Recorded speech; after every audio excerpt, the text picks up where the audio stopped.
बिस्मिल्लाहिर्रहमानिर्रहीम सल्लल्लाहु ताला अला मुहम्मद व अला आलिहि व सहबिहि व बारिक वसल्लम।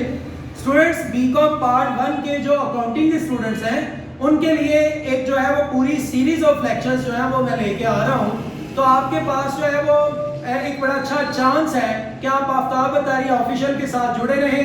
इंशाअल्लाह ताला आपके लिए जो है वो बीकॉम पार्ट 1, बीकॉम पार्ट 2, इसके तमाम जो आपके अहम सब्जेक्ट्स हैं, स्पेशली न्यूमेरिकल सब्जेक्ट्स हैं, उनके लिए जो अहम चीज़ें हैं वो आपके साथ शेयर करता रहूँगा। तो आज से हम अपनी फाइनेंशियल अकाउंटिंग का चैप्टर नंबर 6 जो है वो स्टार्ट कर रहे हैं और रोजाना जो है वो एक क्वेश्चन जो है वो आपके साथ मैं शेयर करता रहूँगा। चैप्टर 6 कंप्लीट होने के बाद आपके बकिया तमाम चैप्टर्स के ऊपर भी इंशाल्लाह इसी तरह 1 बाय 1 डेली जो है वो बात करेंगे। अच्छा, मैं आपसे बात करूं कि जिस चैप्टर को चूज किया आपके साथ सबसे पहले शेयर करने के लिए वो है bills of exchange BCom part 1। M Arif की लिखी हुई बुक, सुहेल अफजल की लिखी हुई बुक है फाइनेंशियल अकाउंटिंग। वहां से हम आपके लिए जो है वो पूरी एक सीरीज को लेके चलेंगे लेक्चर्स की, ताकि आपके लिए जो है वो अकाउंटिंग जो है वो आसान हो जाए। और ये चैप्टर चूज करना इसलिए ज्यादा अहम था क्योंकि ये वो चैप्टर है जो बहुत सारे टीचर जो है वो स्टूडेंट को चॉइस के ऊपर छुड़वा देते हैं। कुछ टीचर्स जो है वो इस चैप्टर को करवाने के लिए बच्चे को एंट्रीज लिख देते हैं कि बेटा ये एंट्रीज याद कर लो तो आप जो है वो इस चैप्टर को करोगे। तो इंशाल्लाह ताला आप जो है वो इस लेक्चर पूरी एक सीरीज के साथ जो है वो जुड़े रहिएगा, आप इसको जो है वो बेहतर तरीके से अंडरस्टैंड कर सकेंगे। अच्छा, तो मैं बात करूं, हम जो है वो आज अपना पहला क्वेश्चन करने जा रहे हैं। M R F Suhail Afzal की लिखी हुई फाइनेंशियल अकाउंटिंग की बुक से चैप्टर नंबर 6, उसका क्वेश्चन नंबर 3 जो है वो आपका पहला क्वेश्चन है। पहला और दूसरा क्वेश्चन पेपर के पॉइंट ऑफ व्यू से अहम नहीं है, इसलिए जो है वो उसके ऊपर हम बात नहीं कर रहे। तो आप जो है वो चैप्टर नंबर 6 जो है वो करने के लिए रेडी हो जाएं। आप क्वेश्चन नंबर 3 जो है वो इस वक्त करने जा रहे हैं। लेकिन ये क्वेश्चन करने से पहले introduction to bills of exchange by Aftab Attari, इस वीडियो को अच्छे से देख ले। जब तक आप इस वीडियो को नहीं देखेंगे, इंट्रोडक्शन जो है वो आप इसका नहीं सुनेंगे, तो आपके लिए ये चैप्टर जो है वो टफ हो जाएगा। तो आप जो है वो मैं डिस्क्रिप्शन के अंदर लिंक जो है वो ऐड भी कर दूंगा, तो आप उस वीडियो को जो है वो पहले देखें, उसके बाद जो है वो आप अपने इस बुक के क्वेश्चन नंबर 3 के ऊपर आ जाएं, जो कि आपका पेपर के पॉइंट ऑफ व्यू से पहला क्वेश्चन ही है। तो हम जो है वो इसको देखने जा रहे हैं। मेरे पास बुक है, क्वेश्चन जो है वो मैंने रीड किया हुआ है। मैं दोबारा से आपसे अगर क्वेश्चन की समरी शेयर करूं तो समरी कुछ यूं है कि एक्स ने चीजें बेची हैं वाई को और फिर उसके ऊपर जो है वो बिल ड्रॉ की हैं 3 20,000 रुपए की चीजें बेची थी। पहला बिल जो है वो 6,000 का ड्रॉ किया है, दूसरा 10,000 का ड्रॉ किया है, तीसरा जो है वो 4,000 का ड्रॉ किया है। वाई ने ये तीनों बिल जो है वो एक्सेप्ट किए हैं और एक्स को वापस कर दिए। मुकर्रर तारीख जब आई तो एक्स ने क्या किया, पहला बिल अपने पास ही रखा मुकर्रर तारीख तक, दूसरा बिल उसने बैंक से डिस्काउंट करवा लिया, तीसरा बिल जो है उसने ए को दे दिया जो कि उसका क्रेडिटर था जिसके उसने पैसे देने थे। मुकर्रर तारीख आई, तमाम बिल जो है वो ऑनर हो गए, अदा हो गए। अब हमने तीनों की बुक में एंट्रीज पास करनी है। तो इस क्वेश्चन को समझने के लिए आप जो है वो अपने पास 3 बुक्स बना ले, आप अपने 3 पेजेस ले ले।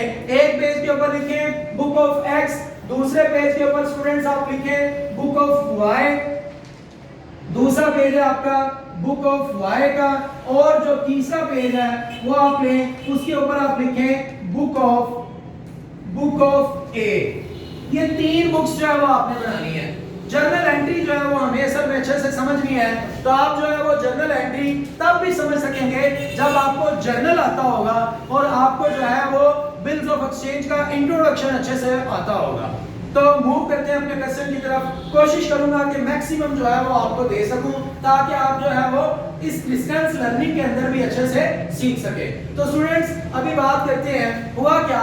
एक्स ने जो है वो चीजें बेची हैं, किसको, वाई को। एक्स ने जब वाई को चीजें बेची तो एक जर्नल एंट्री जो है वो पास हुई, जनाब वाई अकाउंट डेबिट। क्वेश्चन करने के लिए आपने जो फॉर्मेट बनाना है वो जर्नल का फॉर्मेट बनाना है। डेट, पार्टिकुलर, एलएफ, डेबिट और क्रेडिट। ठीक है जी, ये आपने प्रॉपर फॉर्मेट बनाना है। मैं विदाउट फॉर्मेट इस क्वेश्चन को कर रहा हूं, लेकिन आप जब भी क्वेश्चन करेंगे तो प्रॉपर फॉर्मेट के साथ करेंगे। एक्स ने चीजें बेची हैं, किसको? वाई को।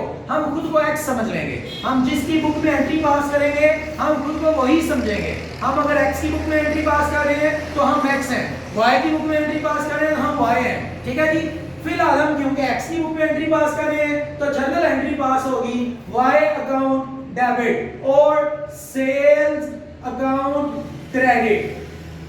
भाई मसला ये है कि y को हम डेबिट क्यों करेंगे, तो उसका जवाब जो है वो मैं रेड पेन के साथ जो है वो आपके साथ शेयर कर रहा हूं। देखें यार, हम एक्स हैं, हमने चीजें बेची हैं, किसको? y को। तो हमने y से पैसे लेने हैं। जिससे पैसे लेने हो अकाउंटिंग में उसे कहा जाता है डेटर। जिससे पैसे लेने हो अकाउंटिंग में उसको डेटर जो है वो कहते हैं। और डेटर जो है ये एक एसेट होता है और एसेट में जब भी इजाफा हो तो हम उसे डेबिट करते हैं। अगर ये पेन लाइट है तो आप तवज्जो से सुन लीजिएगा ताकि आपके लिए जो है वो अच्छी अंडरस्टैंडिंग हो जाए। जी थैंक यू सो मच। तो जनाब हमने जो है वो डेटर वाई को इसलिए डेबिट किया क्योंकि वाई जो है ये इस वक्त हमारा एसेट है, एसेट में इजाफा हो गया तो हमने इसे डेबिट कर दिया। और हमने क्रेडिट किया सेल्स को। सेल्स को क्यों क्रेडिट किया? क्योंकि सेल्स जो है ये हमारे लिए रेवेन्यू है और रेवेन्यू में जब भी इजाफा होगा तो हम उसको क्रेडिट किया करेंगे। Rules of debit and credit बड़ा अहम है। भाई मैंने सिंपल सी बात की है, जर्नल आपको अच्छा होता है तो आपको ये बिल्स ऑफ एक्सचेंज जो है वो समझने में कोई परेशानी जो है वो नहीं होगी। तो बहरहाल मूव कर रहे हैं हमने y को जो है वो चीजें बेची, y हमारा डेटर, डेटर जो है वो हमारा एसेट होता है, एसेट में इजाफा हुआ तो डेबिट। और चीजें सेल करने से हमारे रेवेन्यू में इजाफा होता है, रेवेन्यू में इजाफा होता है हम उसे क्रेडिट करते हैं। हमने सेल्स को क्रेडिट कर दिया। इसकी नरेशन लिखी जाएगी sold goods to y। y को जो है वो चीजें बेच दी। अब y जो है वो क्या कहता है? y कहता है मैंने चीजें खरीदी हैं। तो भाई जब y चीजें खरीदेगा तो y एंट्री पास करेगा परचेजेस अकाउंट डेबिट। और ये क्रेडिट किसको करेगा? ये क्रेडिट करेगा x अकाउंट क्रेडिट। भाई y ने जो है वो परचेज तो क्यों डेबिट किया है? क्योंकि y के लिए चीजें खरीदना एक एक्सपेंस है और एक्सपेंस में जब भी इजाफा हो तो हम उसको डेबिट करते हैं। तो y ने कहा मैंने चीजें खरीदी हैं, चीजें खरीदना मेरे लिए एक्सपेंस है, एक्सपेंस में इजाफा हो तो डेबिट करते हैं, परचेज को डेबिट कर दिया और x को क्रेडिट किया। x को क्यों क्रेडिट किया? क्योंकि y कह रहे हैं मैंने x से चीजें खरीदी हैं, इसको मैंने पेमेंट करनी है। जिसको पेमेंट करनी हो वो जो है वो हमारे लिए क्रेडिटर होता है और क्रेडिटर जो है वो एक लायबिलिटी है और लायबिलिटी में जब भी इजाफा हो तो हम उसे क्रेडिट करते हैं, इसलिए हमने उसे क्रेडिट कर दिया। अमाउंट जो है वो क्या लिखेंगे जनाब? अमाउंट वही है 20,000 रुपए की चीजें जो है वो खरीदी हैं। किसने? y ने। तो नरेशन इसकी जो है वो लिखेंगे purchase goods from x। x से जो है वो चीजें खरीदी। कोई चीज समझ ना आए तो उसको अच्छे से सुन लीजिएगा ताकि आपको वो लिखी हुई चीज भी क्लियर हो जाए कि क्या लिखी हुई थी। और जो नरेशन है ना वो वैसे भी थोड़ी सी चेंज हो सकती है, आप अपने अल्फाज में भी लिख सकते हैं क्योंकि नरेशन की डेफिनेशन ये है कि जनाब शॉर्ट एक्सप्लेनेशन किसी भी ट्रांजैक्शन की, तो ये शॉर्ट एक्सप्लेन अपने लफ्जों में भी कर सकते हैं, कोई इशू नहीं है। असल है कि आपकी जर्नल एंट्री जो है वो क्या है। तो जर्नल हमने पास कर ली जनाब एंट्री, x ने चीजें बेची हैं और y ने चीजें खरीदी हैं। फिर क्या हुआ? फिर ये हुआ x जो है वो y को कहता है भाई मेरे पैसे, तो y जो है वो कहता है भाई मेरे पास पैसे नहीं है, मैं तुम्हें जो है वो 1 माह बाद, 2 माह बाद और 3 माह बाद जो है वो पैसे दूंगा। 6,000 1 माह बाद दूंगा, 10,000 जो है वो 2 माह बाद दूंगा और 4,000 जो है वो 3 माह बाद दूंगा। तो फौरन से फिर क्या किया? x ने y के ऊपर जो है वो बिल ड्रॉ कर लिया। मैं आपको इंट्रोडक्शन में बता चुका हूं कि जो शख्स बिल ड्रॉ करता है उसके लिए वो बिल एसेट होता है और एसेट में जब भी इजाफा हो तो उसको डेबिट किया जाता है। तो मेरे भाई यहाँ पर बिल रिसीवेबल अकाउंट को डेबिट किया जाएगा। स्पेलिंग आप लोग कंप्लीट लिखेंगे, इस तरह से BR नहीं लिखेंगे। तो बिल रिसीवेबल अकाउंट जो है वो डेबिट। क्यों डेबिट? क्योंकि ये 3 बिल हमने ड्रॉ किए हैं, तीनों बिल जो है ये हमारे लिए एसेट है और एसेट में जब भी इजाफा हो तो हम उसको डेबिट करते हैं। तो तीनों बिल की अमाउंट है, पहले बिल की अमाउंट है 6000, दूसरे बिल की अमाउंट है 10000, तीसरे बिल की अमाउंट है 4000।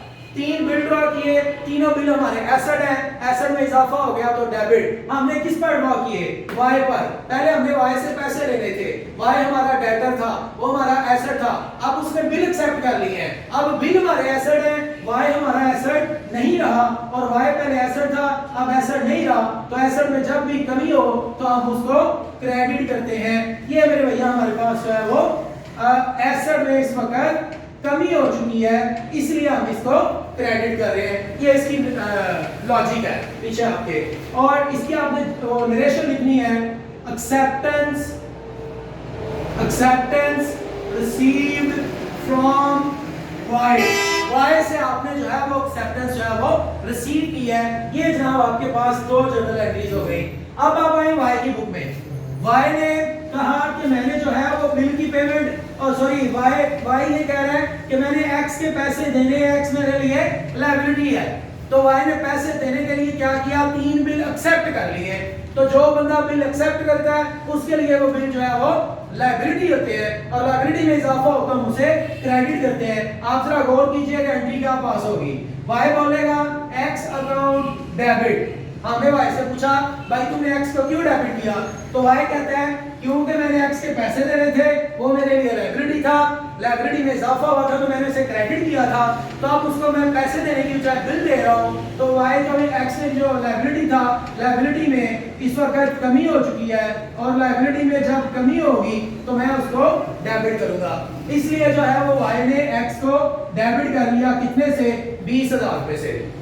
और इसने क्रेडिट किसको किया? भाई इसने क्रेडिट किया बिल को। बिल पेएबल और बिल पेएबल।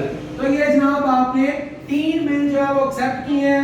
बिल एक्सेप्ट करने से आपकी लायबिलिटी बढ़ी है और लायबिलिटी जब भी बढ़े तो आप उसे क्रेडिट करते हैं। इस वक्त ये तीनों बिल जो है ये वाई के लिए एक लायबिलिटी है और लायबिलिटी में इजाफा हो चुका है, इसलिए जो वाई है वो इन तीनों बिल्स को क्रेडिट कर देगा।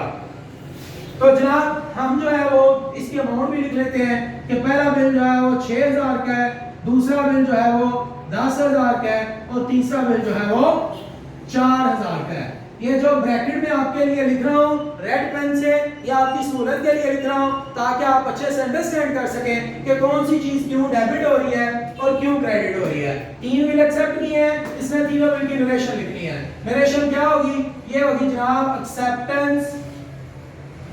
Acceptance given to Y, sorry acceptance given to X. X को जो है वो हमने तीनों बिल जो है वो एक्सेप्ट करके तो दे दिए हैं। अब तीनों बिल किसके पास है? वाई के पास, एक्स के पास। एक्स कह रहा है कि तीनों बिल मेरा एसेट है। इसने क्या किया? इसने किया ये पहला बिल अपने पास ही रखा। बिल जब आपके अपने पास हो तो आप उसकी कोई एंट्री पास नहीं करते। क्यों नहीं करते? क्योंकि बिल जब आपके पास होगा वो आपका एसेट होगा और जब आपका एसेट होगा आप उसे डेबिट करते हैं। तो ये देख लें आपने बिल रिसीवेबल को डेबिट किया हुआ है, इसका मतलब पहला बिल हमारे पास ही है। दूसरा बिल जो है वो हमने बैंक को दे के तो पैसे ले लिए, इसको कहते हैं बिल डिस्काउंट करवाना। तो जनाब बिल डिस्काउंट करवाना क्या है? सुनिएगा, आपको दूसरे बिल के पैसे जो हैं वो आपकी बुक के मुताबिक 2 माह के बाद मिलने हैं, लेकिन आपको पैसों की आज ही जरूरत है। तो आप क्या करें? आप करेंगे कि वो बिल जो है वो जाके बैंक को दे दें और बैंक से पैसे ले लें और बैंक को ये बोले कि तुम्हें 2 माह बाद पैसे मिल जाएंगे। बैंक ने कहा ठीक है, लेकिन मुझे क्या फायदा होगा? हमने कहा देखो भाई हमारा बिल जो है वो कितने का है? 10000 रुपए का है। तुम ऐसा करो हमें 10000 से थोड़े से पैसे कम दे दो, लेकिन जब तुम्हें मिलेंगे तो तुम्हें पूरा 10 मिलेगा। बैंक ने कहा ये ठीक हो गया। जनाब हमने अपना पहला बिल सेकंड वाला बिल जो 10000 वाला है ये उठा के किसको दे दिया? बैंक को। जब हमने बिल बैंक को दिया तो बिल हमारा पहले एसेट था, अब एसेट नहीं रहा, एसेट में कमी हुई तो क्रेडिट। हमने बिल को क्रेडिट कर लेना।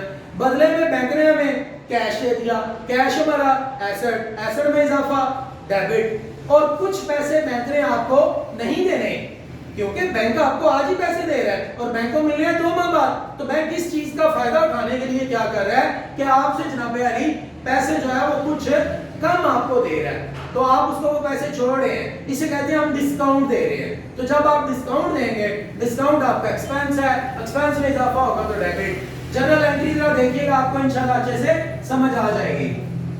हमने अपना बिल किसको दे दिया है? बैंक को। बैंक को बिल दिया, बैंक ने हमें क्या दिया? कैश। कैश हमारा एसेट, एसेट में इजाफा डेबिट। आपके पास क्या ऑप्शन है कि आप कैश की जगह बैंक को भी डेबिट कर सकते हैं। इसकी अंडरस्टैंडिंग आप कुछ इस तरह से बना रहे हैं कि जनाब आपने जो है वो बिल बैंक को दिया है, बैंक ने वो जो पैसे थे ना वो आपके अकाउंट में ट्रांसफर किए हैं, जिससे आपके अकाउंट में इजाफा हो गया है, इसलिए बैंक डेबिट। या आप नकद पैसे ले रहे हैं तो आपके पास कैश आ रहा है, कैश एसेट, एसेट में इजाफा डेबिट। बेहतर ये बैंक है, बैंक बेहतर है क्योंकि बुक वाला भी यही प्रैक्टिस करता है। तो बैंक को हम डेबिट करेंगे क्योंकि हमें जो है वो बैंक की तरफ से पैसे मिले हैं, हमारे एसेट में इजाफा हो गया, एसेट में इजाफा डेबिट। कुछ पैसे आपको नहीं मिले, जो पैसे आपको नहीं मिले उसको हम कहेंगे ये डिस्काउंट अलाउ है। आपने बैंक को कहा ठीक है यार तुम मुझे कुछ पैसे ना दो, डिस्काउंट अलाउ है। डिस्काउंट अलाउ एक एक्सपेंस है, एक्सपेंस में इजाफा हो तो डेबिट। और आपने अपना दूसरा बिल जो है वो बैंक के हैंड ओवर कर दिया है। बिल आपका एसेट था, एसेट में कमी हो चुकी है, इसलिए हम इसको क्या कर रहे हैं जी? क्रेडिट कर रहे हैं। तो मैं यहाँ पर सारी एक्सप्लेनेशन लिख भी देता हूँ कि आपको पैसा मिला, पैसा आपका एसेट, एसेट में इजाफा हुआ इसलिए डेबिट। आपने बैंक को कुछ पैसे छोड़ दिए हैं, वो एक्सपेंस है, एक्सपेंस में इजाफा हो गया डेबिट। और ये बिल जो आपका एसेट था, अब ये बिल आपका एसेट नहीं रहा, एसेट में कमी हो गई तो क्रेडिट। बिल डिस्काउंट करना सिंपल ये मतलब है कि आप अपना बिल बैंक को देके तो बैंक से पैसे ले लें, मुकर्रर तारीख पर बैंक को पैसे मिल जाएंगे, खाता क्लियर। लेकिन क्योंकि आपको वक्त से पहले पैसे मिल रहे हैं इसलिए बदले में आपको कुछ पैसे छोड़ने पड़ रहे हैं, जिसको आप डिस्काउंट लो एक्सपेंस कह रहे हैं। अब हमें इसकी कैलकुलेशन करनी है, जरा वो तवज्जो से देखिएगा। बिल जो है वो कितने का था? कैलकुलेटर निकाल लीजिए। बिल जो है वो था 10,000 रुपए का, तो हम बिल को जो है वो क्रेडिट करेंगे 10,000 से ही। और जो डिस्काउंट के अंदर आ रहा है वो कैसे लिखा जा रहा है? 10,000 का बिल था, आपको कितने परसेंट डिस्काउंट मिल रहा है? 12% डिस्काउंट मिल रहा है, आप डिस्काउंट दे रहे हैं सॉरी। और कितने माह का ये बिल था? 2 माह का, तो इसलिए मल्टीप्लाई बाय 2 डिवाइडेड बाय 12 भी करेंगे क्योंकि ये जो 12% है ये पूरे साल का है और हमारा बिल जो है वो तो 2 माह का है, इसलिए मल्टीप्लाई बाय 2 डिवाइडेड बाय 12 करके हम पूरे साल में से 2 माह का डिस्काउंट बाहर निकाल लेंगे। जी मेरा बेटा, तो क्या जो है वो जवाब आया? इतना लंबा चौड़ा तो नहीं है। 10,000 multiply by 12 divided by 100 multiply by 12 2 divided by 12 जी 200। तो आपको बैंक से 9800 रुपीस मिला। ये है बिल डिस्काउंट होना। तो जनाब हम जो है वो यहाँ नरेशन लिखेंगे, bill discounted from bank, bill discounted from bank. अब देखिए बिल डिस्काउंट किसने करवाया? तो जवाब है एक्स ने। किससे करवाया? बैंक से। तो हमने वाई की बुक में एंट्री पास नहीं करनी क्योंकि वाई का लेन देन है नहीं इस एंट्री में। फिर क्या हुआ? तीसरा बिल जो है ये हमारे पास है, हमने इस तीसरे बिल को दे दिया अपने क्रेडिटर को। क्रेडिटर किसको कहते हैं भाई? क्रेडिटर वो बंदा होता है जिससे आपने पैसे ले, जिसको आपने पैसे देने हैं, वो आपकी लायबिलिटी है और वो इस सवाल के अंदर ए है। आपने ए के पैसे देने थे तो आपने ए को पैसे देने की बजाय क्या दे दिया? बिल दे दिया। जब आपने अपना बिल ए को दिया तो आपने एंट्री पास की ए अकाउंट डेबिट। आपने ए को डेबिट क्यों किया? तो उसका जवाब यह है क्योंकि आपने ए को पैसे देने थे, ए आपकी लायबिलिटी था।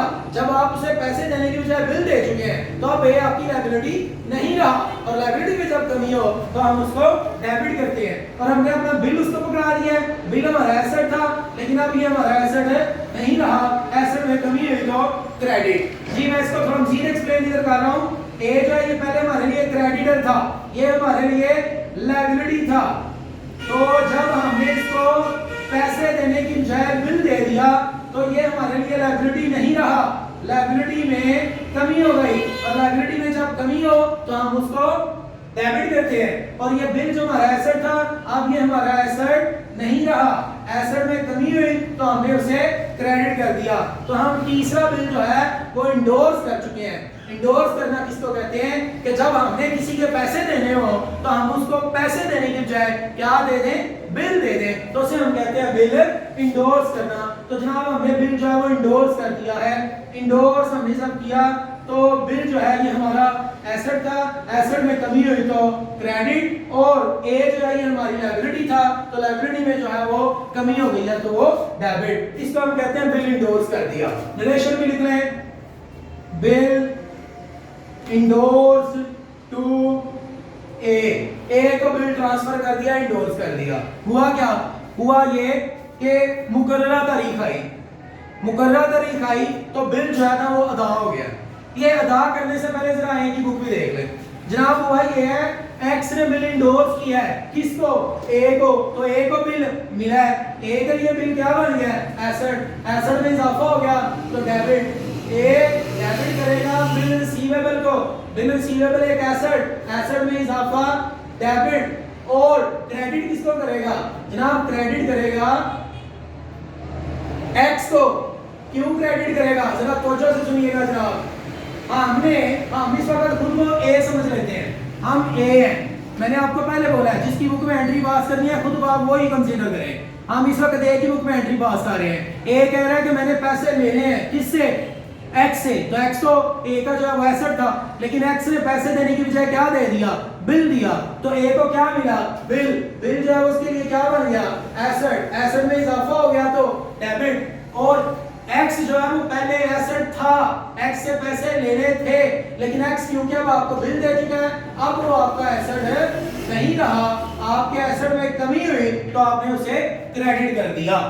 ओके हो गया ना, क्योंकि बिल इंडोर्स करते ही आपका है कि जब आपने जब किसी ने किसी के पैसे देने हो तो उसने पैसे देने थे किसके, ए के, तो ए जो है वो कह रहा है मुझे बिल मिला है, बिल मेरा एसेट, एसेट में जाओ डेबिट, और मैंने किससे बिल लिया है, वाई, एक्स से क्यों लिया, क्योंकि एक्स मेरा पहले एसेट था, डेटर था, पैसे लेने थे, लेकिन अब वो पैसे नहीं देगा बल्कि उसने बिल दे दिया, लिहाजा बिल हमारा एसेट बन गया और ये हमारा एसेट नहीं रहा, एसेट में कमी क्रेडिट। तो नरेशन लिखेंगे बिल रिसीव्ड बाय फ्रॉम कर ले, bill received from x, x से हमने बिल जो है ले लिया। ले जी हम तकरीबन सारा काम अहम कर चुके हैं। अब बिल्कुल क्वेश्चन की टेल जो है वो एंड जो है वो स्टार्ट हो गया, उसको भी तवज्जो से सुन लें। पहला बिल, दूसरा बिल, तीसरा बिल, तीनों के मुताबिक जो जो उसने कहा था वो हमने किया। अब कह रहे हैं मुकर्ररा तारीख आई तो बिल ऑनर हो गए। ऑनर होने का मतलब होता है कि बिल की पेमेंट कर दी गई है ड्रॉई की तरफ से जिसने पैसे देने थे। एक्स ने इन तीनों बिल की पेमेंट कर दी। एक्स ने पहले बिल की जब पेमेंट की तो पहला बिल जो है वो तो इसने अपने पास ही रखा हुआ था, लिखा हुआ था ना, first bill written by X till due date till maturity, मुकर्ररा तारीख पर बिल अपने पास ही रखा, मुकर्ररा तारीख तक बिल अपने पास रखा। तो जब आपको पहले बिल के पैसे मिले, क्योंकि बिल आपके पास था तो पैसे भी आपको मिलेंगे, तो आपने लिखा मेरा कैश एसेट, एसेट में इजाफा डेबिट, और इस बिल के आपको पैसे मिले हैं, लिहाजा ये बिल जो आपका एसेट था अब ये आपका एसेट नहीं रहा, एसेट में कमी हुई तो आपने इसे क्या कर दिया, क्रेडिट कर दिया। ये रहे जी, ये हो गया पहला बिल ऑनर। इसकी नरेशन आप लिखेंगे first bill honour at due date या ऑन ड्यू डेट। तो जनाब कैश आपका एसेट है, एसेट में इजाफा डेबिट, और ये बिल जो आपका एसेट था 6000 रुपए से अब आप उसे भी क्रेडिट कर चुके हैं क्योंकि आपने पेमेंट रिसीव कर लिया है। पेमेंट दी किसने है, वाई ने। वाई ने क्यों दी है, क्योंकि वाई के जिम्मे था बिल, वाई ने पेमेंट करनी थी। तो जब वाई ने पेमेंट की तो वाई ने एंट्री पास की बिल पेएबल अकाउंट डेबिट 6000 से, और कैश पे कर दिया है तो कैश एसेट है, एसेट में कमी हुई तो क्रेडिट। नरेशन लिखेंगे bill honour on due date. लेकिन अहम चीज जो है वो लॉजिक है, वो जरा आप सीख लें कि बिल जो है वो लायबिलिटी था, अब बिल जो है वो लायबिलिटी नहीं रहा, लायबिलिटी में कमी हुई तो डेबिट, और आपने पेमेंट कर दी है, पेमेंट करने से कैश आपका एसेट है, एसेट में कमी हुई तो क्रेडिट। भाई ज़ाहिर है बिल आपकी लायबिलिटी था, अब आप पेमेंट कर चुके हैं। ये कौन कह रहा है, वाई, वाई कह रहा है मैं पेमेंट कर चुका हूं, तो वाई कह रहा है ये बिल पहले लायबिलिटी था, लायबिलिटी नहीं है, लायबिलिटी में कमी होगी तो डेबिट, और कैश एसेट, एसेट में कमी हुई तो क्रेडिट। पहला बिल अदा हो गया। दूसरा बिल किसके पास था? जी बिल्कुल, बैंक के पास था। बैंक के पास बिल था तो आपने तो बैंक को अपना बिल देके उससे पेमेंट ले ली हुई थी, तो अब बिल के पैसे कौन लेगा? बैंक लेगा, क्योंकि बिल किसके पास है? बैंक के पास है। तो बैंक पेमेंट लेने आएगा वाई के पास, वाई को आपके आके कहेगा जनाब ये आपकी पेमेंट है, ये मुझे कर दें, आपने उसको देनी थी लेकिन वो मुझसे पैसे ले चुका है। तो वाई ने जो है वो बगैर अगर वगर किए उसको पेमेंट कर दी और दूसरा बिल भी ऑनर हो गया। दूसरा बिल ऑनर हुआ तो बिल तो आपके लिए लायबिलिटी था, वाई के लिए भी लायबिलिटी था। लायबिलिटी में कमी हुई तो डेबिट, बिल पेबल डेबिट हो गया और कैश एसेट है, एसेट में कमी क्रेडिट। जनाब बिल कितने का था? 10,000 का, तो 10,000 से बिल अदा हो गया। इसकी भी लॉजिक वही है और नरेशन भी वही है, bill honour on due date. Logic भी वही है कि बिल पहले लायबिलिटी था, अब लायबिलिटी नहीं रहा, लायबिलिटी में कमी डेबिट, कैश पे कर दिया, एसेट में कमी क्रेडिट। बिल किसके पास है? बैंक के, तो इसकी एंट्री बैंक पास करेगा, हम पास नहीं करेंगे कि पैसे मिल गए हैं। फिर क्या हुआ जनाब? तीसरा बिल भी अदा हो गया। तीसरे बिल का क्या हुआ था? तीसरे बिल का ये हुआ था कि एक्स ने पकड़ा दिया था किसको?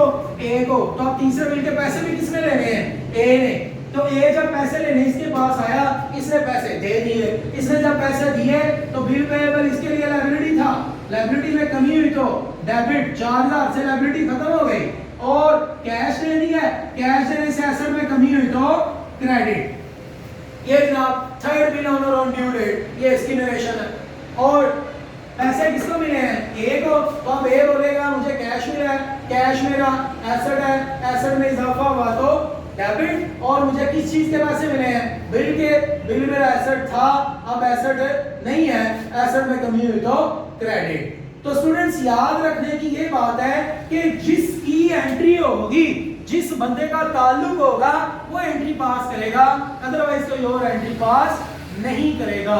It's all about from today's lecture. इंशाल्लाह ताला कल जो है वो आपके फाइनेंशियल अकाउंटिंग के बिल्स ऑफ एक्सचेंज के क्वेश्चन नंबर जो है वो 4 के साथ मुलाकात होगी। आपका ये पहला क्वेश्चन 3 से ही हमने स्टार्ट करना है, इसलिए 3 ही है। सो मैं इसको लेक्चर नंबर 1 का नाम दे दूंगा, आप इसको अच्छे से समझ लीजिएगा। इंट्रोडक्शन से रिलेटेड जो वीडियो है उसकी डिस्क्रिप्शन, मैं डिस्क्रिप्शन के अंदर जो है उसका लिंक जो है वो ऐड कर दूंगा। आफ्ताब अतारी ऑफिशियल के साथ जुड़े रहें, लाइक, कमेंट और सब्सक्राइब करना हरगिज़ मत भूलें। Thank you so much.